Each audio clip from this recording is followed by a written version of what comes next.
You've thrown a lot of touchdown passes. Obviously, you've scored a few yourself. You almost caught one today. How disappointed are you? You didn't get your first TD catch. And what was the name of that play, by the way? God, man. Well, me and Travis made it up first off, and we called it Black Pearl because we're bringing it to the Bucs and the Pirates of the Caribbean and everything like that. And I talked him into it. Coach Reed for sure told him if he could run it first. But I just kind of talked to him on the side and was like, if I'm open, man, just throw it to me. So I think that little hesitation that he had was just because I had talked to him too much about it. Let's go next to Nate Taylor. Go ahead, Nate. Patrick, when you look at, obviously, the pre-snap and what, like you mentioned, just getting that single high safety, just how much does it still surprise you when you know 10's out there? And my second part of this is how much, Tyreek mentioned Sammy today as being a part of his success. Just how much was that a part of the offense really clicking in the first half, having Sammy back? Yeah, definitely. I mean, Sammy being able to work the middle of the field, even when he's not getting the ball, he's getting other guys open. And then as well as at the beginning of that game, they were, instead of that safety going over the top of Tyreek, they were going over the top of Travis. And, I mean, that's just the problem that defenses have when they go against us. We have so many good weapons. It's hard to try to take away one guy when we can go to the other guys. And so this week it was Tyreek's week, but I'm sure other guys will make big plays the rest of the season. Let's go next to Sam Mellinger. Go ahead, Sam. Hey, Patrick, I know you want to throw it every down, right? But at the end there, those last two plays, a lot of teams would have just run the ball, right, to melt some clock. What is your mind like in those situations, just sort of risk-reward balance when you know you got to keep the clock going? Yeah, I mean, it's just it's a lot of trust Coach puts in me to make the right decision. You can see that I'm trying to get the ball in my hands quickly, get it to the guys, let them make plays in space. And another thing, I mean, they have a really good defense, especially against the run, and so they're getting a lot of penetration up front. And I'm trying to get to our playmakers in space and let guys make plays. Next is Sam McDowell. Go ahead, Sam. Hey, Patrick, you touched on this a little bit, but how much do you feel like Travis's success this season, but also Tyreek's success on the underneath stuff, kind of opened up what you saw today up top? Yeah, I think it's just taking what's there. I think that's the biggest thing. I mean, you've seen how teams played us these last few weeks, and they're playing very far back. And we were able to find ways to move the ball down the field and score that way. And then this week, especially at the beginning of the game, they kind of came up and played tighter and played up close. And we were able to hit some shots downfield. And that's just the maturity of this offense as a whole, of knowing how to run their routes based off the coverages that they're getting. And then I try to get them the ball and let them make plays. Go next to Darren Smith. Go, Darren.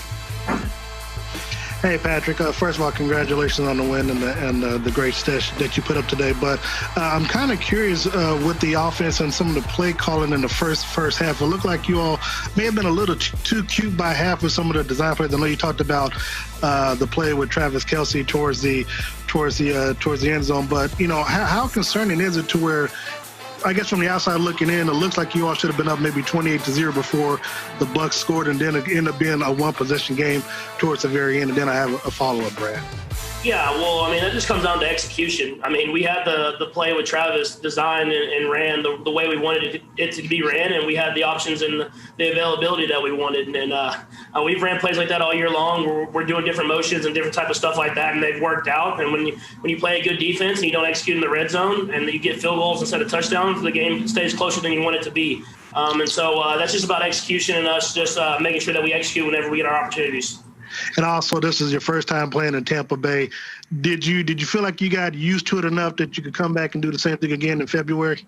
Man, I hope so. I mean, it was hot. It was definitely hot early when the sun was out. But once that sun went down, I felt like I was back in Texas, and it was pretty nice to get this weather. But just like that, I'm ready to get back to Kansas City and get a cold one this next week.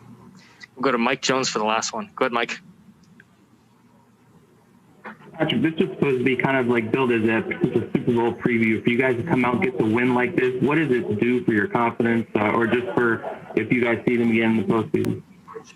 Yeah, I mean, you get a familiarity with the stadium, with the process of going to the hotel in the city, and that's definitely something that eases your mind when you try to get to the Super Bowl. If you've been in this place before and you understand what kind of the pregame and stuff like that happens, and then to beat a good football team. That's a really good football team with a lot of talented players, and so we played well enough to win. I still think there's there was times offensively we could have been better in the second half and in the red zone we talked about, and then defensively they're going to want to try to continue to get better and better each and every week. And that's a great thing about football and the NFL is you build and try to execute and be the best at the end of the season. Patrick, we appreciate the time. Thanks for joining us. Thank you.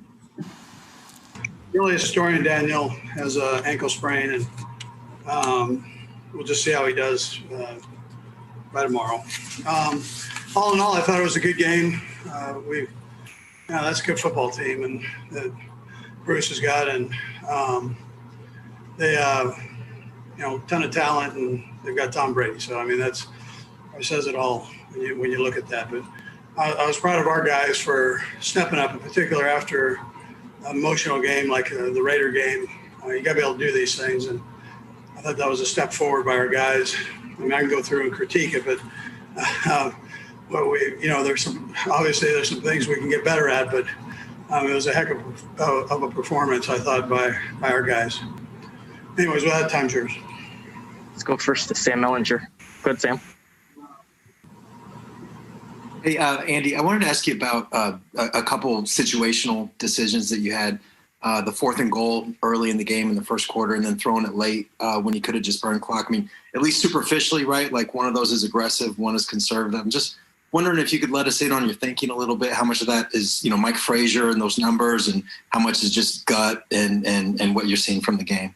Yeah, so that one I just felt like I wanted points coming out of that, and I know they're tough in the red zone, and I just points were important there, especially early, and then the last one was I've learned a long time ago you don't give Tom Brady another shot, so that's why he's the GOAT, right? So don't give him the ball back, and that was the mindset there, and so we got Pat on the move, and we sealed the edge, did a nice job there, and then man coverage with Tyreek and Sam, and they beat it up there, so they did a nice job. Let's go next to Nate Taylor. Go ahead, Nate. Andy, I'm just wondering, from the end of last year, right, when you do the player exit interviews, what was that conversation like with Tyreek on where you thought he could get better, and how much of that was on display today given his historic performance? Well, yeah, you just said it. So, I mean, it's hard to criticize history when it's positive. And he sure did a nice job today, and, to where they doubled them. They doubled both he and Kels at times, both of them being doubled on the same play.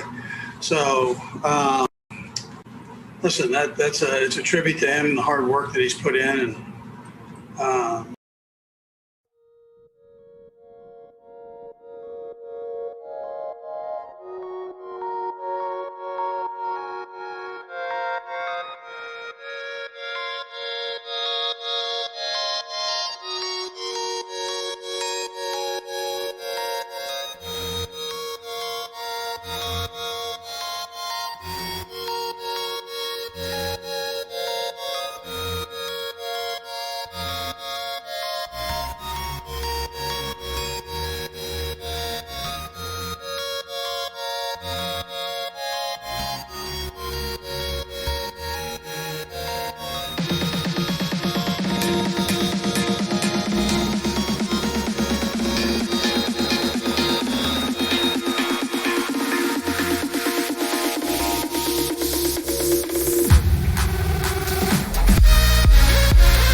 Bye.